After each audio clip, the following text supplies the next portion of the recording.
Guys, welcome to week 3. There is a lot of content here, so I'm just going to get right into it. And as always, be sure to reach out if you have any questions. Quiz 2 is also available now, and your policy statement is also available due on the last day of class. So why is it important that we have clear boundaries? Well, in our career, we do work with people. We work with people who are undressed. We have the power differential. And sometimes there's just a lot of miscommunication that can come up in this type of setting. So we want to ensure that we have clear boundaries around sex, touch, and intimacy. And it would be naive and ignorant of us to not think that there should be any discussion or any intention or clarity around these boundaries, because with that, we're just not being safe. And we want to develop a relationship of trust. That's the basis for all of our therapeutic relationship, especially when it's somatic or deals with the body. So 3 topics that we need to consider when it comes to clients feeling violated. Anytime that there's physical contact with a client, we need to explore the boundaries where there can be violation. So 2 of the most common complaints is that the practitioner did not listen or the client felt violated. And with that being said, sex, touch, and intimacy are those 3 distinct behaviors that we need to discuss. Sometimes they overlap, and that can create confusion. And in the 1980s, so that's not that long ago, massage was considered sexual and not so much healthcare. So it wasn't until the 80s when we really saw that push for licensure, education, registration, all of that. So massage could be deemed as a modality of healthcare and looked at from the therapeutics sense. So there's still cultural perceptions, personal perceptions, whether those people were alive during that time or not, that are relevant. So touch is our basic human need, and we also communicate through touch, but it's part of our senses.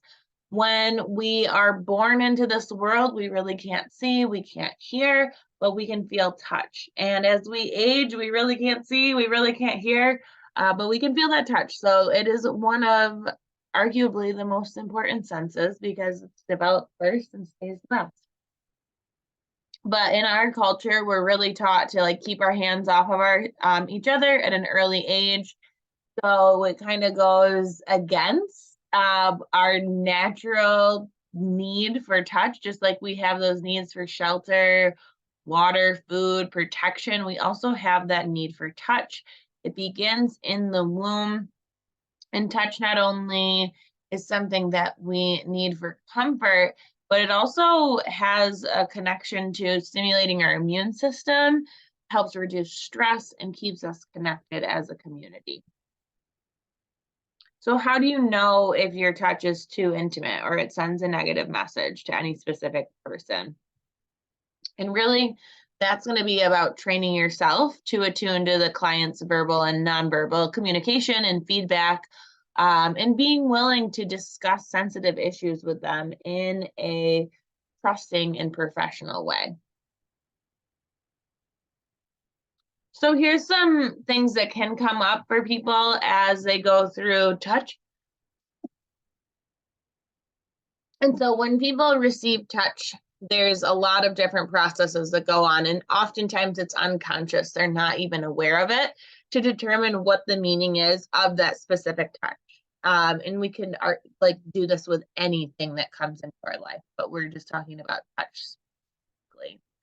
So what part of the other person's body is touching me? What part of my body is being touched? How long the touch lasts, and so on.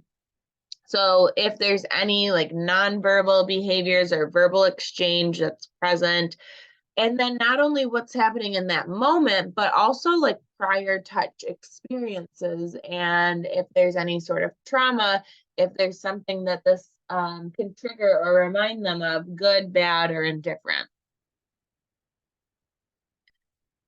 So with gender and touch, typically girls are touched more frequently and less roughly than boys as a cultural norm. And as boys reach puberty, that non-sexual touch decreases, and then the sexual touch experience increases. So it's kind of like at that point, it's looked down upon at puberty if you're hugging or kissing your son, and it usually, culturally speaking, is more okay to do that with your daughter. So that's just from like an overview of generalization. So for massage, male clients may want a female practitioner because of the intimate touch factor. They also may want a male client because they think they're stronger. And female clients might not want a male practitioner because they don't know him or trust them, or maybe they've had a bad experience with men in their life. These are just some examples. And some clients choose therapists to avoid the possibility of this like cross-gender sexual tension. So they pick a therapist of the same gender. So when it comes to communicating touch, physical trauma and abuse can lead to different feelings and awareness to touch. And so it's important for all client relationships to be able to communicate.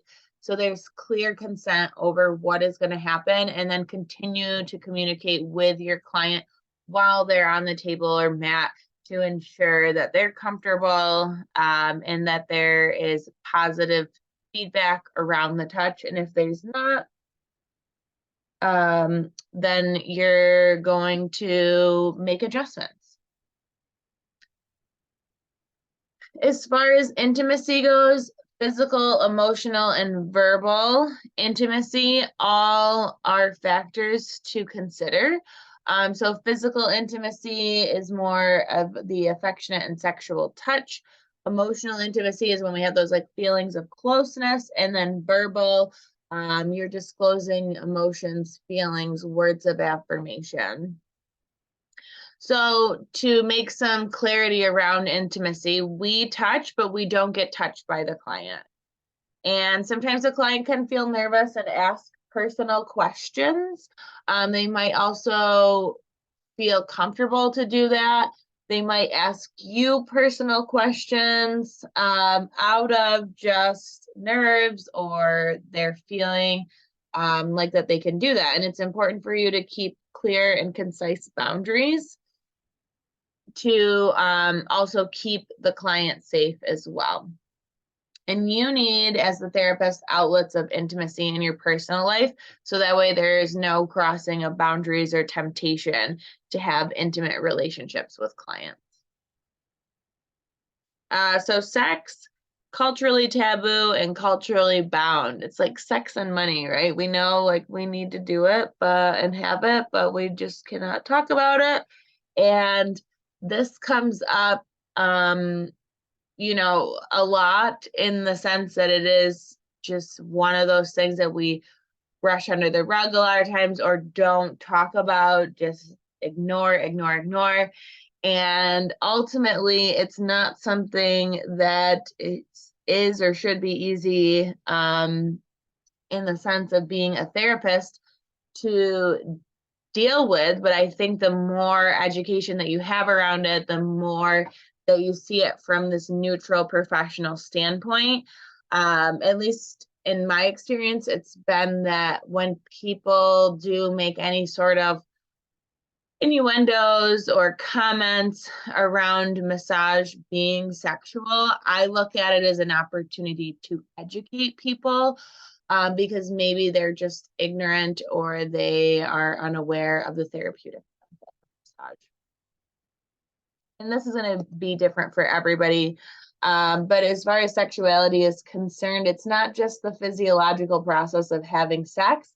There's also the emotional, spiritual, and social dimension. So it runs deep.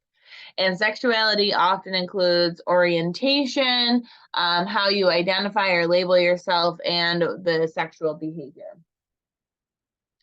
So all humans by nature are sexual beings. Therefore, it is not entirely possible to keep sex and sexuality out of the treatment room. That's how we all got here. And that is a part of life. That is, as human beings, that is just, we are sexual beings. But it's up to us as the professional to keep those boundaries so that it does stay out of the room to the capacity that it needs to. But it would be just like ignorant for us to say that like there's no way that this topic or that this could ever come up. And so again, practitioners must allow sexuality and at the same time desexualize the experiences of both giving and receiving hands-on therapy. So it's like very ignorant to say that it could never happen or come up. But at the same time, we need to desexualize massage as much as we can. And I remember, I'll just give an example of when I was going through massage school, and even afterwards, and I had started dating who's my husband now, right as I got into massage school. So I always wanted to make sure from our relationship standpoint that he never thought of massage as something sexual, because now I'm going to school and doing that and being in the massage world, and I just never wanted that overlap to happen. So for me, it was like I was never going to like bring that work home with me, because I never wanted my husband or my boyfriend to think that anything massage related could turn into something sexual. And I looked at it as an opportunity for myself to keep this very separate. Now, what you do at home and in your own time is your own business, but I'm just saying from the standpoint of wanting to keep everything as professional as possible and have the people that were important to me respect my career, I made sure to keep those very separate. And with that being said, I felt like that was just a great way for me to make those boundaries right away in my practice and not turn it into something else. But that's just my own personal experience. So if any sort of arousal does occur by the client or practitioner, it's the practitioner's responsibility to establish and maintain appropriate boundaries. With that being said, if a client makes you feel uncomfortable, end the session immediately. Have them get dressed and explain to them what it was that made you uncomfortable. Each scenario is going to be different, and if you have specific scenarios that you want to decipher deeper, you can go ahead and put them in the discussion board this week. So being involved with a client sexually in any way is always unethical and must never occur in a professional relationship. You'd want your professional relationship to be ended for at least 6 months before you started any sort of like romantic type of relationship. And this includes everything from talk, relations, acts, activities, intercourse, pleasure, fantasies. All of that is what's included in client sexuality. And client arousal doesn't always mean sexual intent, being that we are sexual beings and blood flow is happening during a massage. But if the client or therapist is uncomfortable regarding sexual arousal, it's necessary to stop and communicate about that. So just like something that could be visibly seen as like an erection on a man. And if that is the case, you're going to want to deal with that on a case-by-case basis, paying attention to communication and nonverbal and verbal cues. If this is purely accidental, coincidental due to the massage, you're typically going to be embarrassed, not act upon it, not do anything disturbing or gross. But if they're uncomfortable or you're uncomfortable, it's necessary to stop the session and communicate about it. If It's just, it happened and there was no malice behind it, and both can go on. That's up to the both of you. But again, it is natural, but also very much uncommon. I wouldn't say that it should be like a normal experience. In all my years, knock on wood, that's never happened to me. Maybe knock on wood wasn't a good pun. But here I am, over a decade into it, and that's never happened. Not to say that it hasn't happened to colleagues or friends of mine, and they've dealt with it in a way where it was purely accidental and there was nothing that came of it. So it's just case by case. So to intervene, stopping the treatment using assertive behavior. If you or the client are uncomfortable, describe the behavior, clarify the client's intent, educate, reinstate your intent, and either you'll continue or discontinue the session depending on what's appropriate. Always document the situation and refer clients to other professionals if that's appropriate. And you can check that out on page 126. Sexual misconduct can be from looking at the client in a sexual way, making comments, being flirtatious, inappropriate touching, sexual related behavior. 70% of sexual misconduct complaints are filed from female clients against male practitioners. About 20% are females complaining about females, and about 5% are males complaining against female practitioners. But this is just what goes reported. I've also heard that there's a lot of men out there who have not reported, which could be for a variety of reasons. Embarrassing, it's not like culturally appropriate, things like that. Sexual harassment is when any sort of boundary violation occurs when a person's safe space is invaded by another.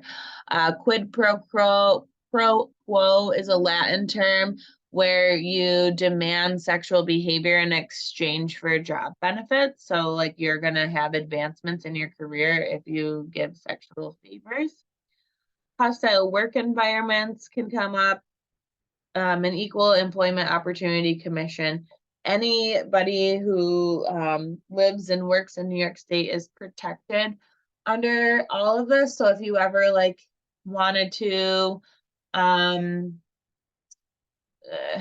turn in or go after a coworker or a boss or somebody who you claim had sexual harassment against you, there's no negative recourse that can happen legally. So you can't get fired or discriminated against for acknowledging that a colleague or coworker sexually harassed you. And just to compare it, both sexual misconduct and harassment are abuse of power, and both typically arise out of a lack of awareness of what kind of behaviors are harmful or offensive. It could be just a sign of the times, or there is malice intent, but a lot of times there isn't. So to prevent misconduct and harassment, training and facilitating understanding power roles, gaining an understanding of one's own sexuality and sexuality of those with whom one interacts with professionally. And the more knowledge and education we have around that, the less likely we are to discriminate. And learning appropriate ways to behave and communicating with both genders, discovering what behaviors are considered unacceptable, and being aware of the effects and abuse of harassment, and understanding any potential legal or financial consequences that may arise. So developing a policy against harassment and posting it, teaching employees what constitutes harassment, also improving morale and productivity so there's less space for harassment to occur, and addressing any complaints before they develop into litigation, and having effective and confidential complaint processes. So when it comes to desexualizing touch, observe and know yourself. Are you being flirty? Like, how are you coming across? And typically that self-awareness is just going to help us out in so many facets of our life. Knowing and being really clear on what your intentions are towards your clients. If you do end up wanting to date, again, having that like large gap, it's recommended of 6 months in between client relationships and romantic, and establish ethical touch safety at first contact. Screen them on the phone, figure out why it is that they're seeking massage, not letting people book in the same day, because if they want something sexual, they're typically not willing to wait for it either. So that's another way to desexualize touch. Maintaining your professionalism and having a professional treatment space, appropriate music that maybe you wouldn't see in a smutty romance novel turned movie. Establish pre-treatment thinking process, get yourself grounded, establish boundaries, provide informed consent, allow privacy while they're getting undressed, and anytime that you're not massaging them, that they're in the room by themselves in order to put clothes on and off. Appropriate language, any sort of personal comments using terms of endearment, so things like calling somebody honey and sweetie might seem innocent, but they do have sometimes like a deeper sexual connotation. Just being aware of that. Proper draping, always mindful of body contact, prevent any straying strokes or movements, diffuse any hints or signs of sexual arousal immediately to maintain those appropriate boundaries, but also like honoring your client's boundaries and keeping accurate records, participate on ongoing supervision, inform clients of their rights, having your policy statement posted in places where they can see it, treating all clients equally, and continuing education. So this is dealing with trauma. So on the average, 1 of every 5 clients a practitioner sees has a history of some kind of trauma or abuse, maybe even more. And what kind of trauma, trauma affects us all differently. But it can be physical, emotional, sexual, and intent of all abuse, no matter what the type is to dominate, humiliate, or gain control of another person. So trauma and touch therapy can provide a valuable healing environment for the abuse survivor. And having the practitioner minimize any risk that the client will become re-traumatized by being sensitive to their experience of the survivor and having that effect on their work together. Also, like, you might be the first person who's touched somebody since the abuse. So creating that safe environment, minimizing any errors, having like understanding and awareness of what the client can tolerate. And also, if you do want to work explicitly with trauma clients and have that intention, it's important to have continuing education and ongoing supervision. So some of the physical symptoms that can have unresolved trauma are things like chronic fatigue, insomnia, chronic joint and muscle pain throughout the body, weak immune system. You can also have flashbacks or other intense memories. So sexual trauma is defined as unwanted or inappropriate sexual contact, either verbally, physically, between 2 or more people, that's intended as an act of control, power, rage, violence, and intimidation with sex as a weapon. And that can show up in any of these cases, and it rarely occurs as an isolated incident. It's usually accompanied by other types of abuse. Physical abuse trauma is when there's been force or violence to cause pain or bodily harm. and used as an instrument of intimidation, coercion, control. Physical abuse, typically in children, looks like beating, corporal punishment, taking things away like food deprivation, aggressive tickling that doesn't stop, physical abuse in adults, spousal battery, threat of violence as a means of like control, or physical torture as a means of control. And then emotional abuse is when we inflict emotional harm by verbal intimidation, neglectful behavior, ultimately to intimidate, demean, or hurt another person. So emotional trauma is experienced by everyone to one degree or another. A loved one dies, a love relationship ends, an accident, something like that. And emotional abuse is when we have direct threats, taunting, belittling, or demeaning language. Mind control can also be defined as an act of undermining a person's free will through control, behavior, information. And that can be control of behavior, information, thoughts, and emotion, and again, undermining their free will. So some of the effects of trauma, sometimes people can overcome trauma on their own.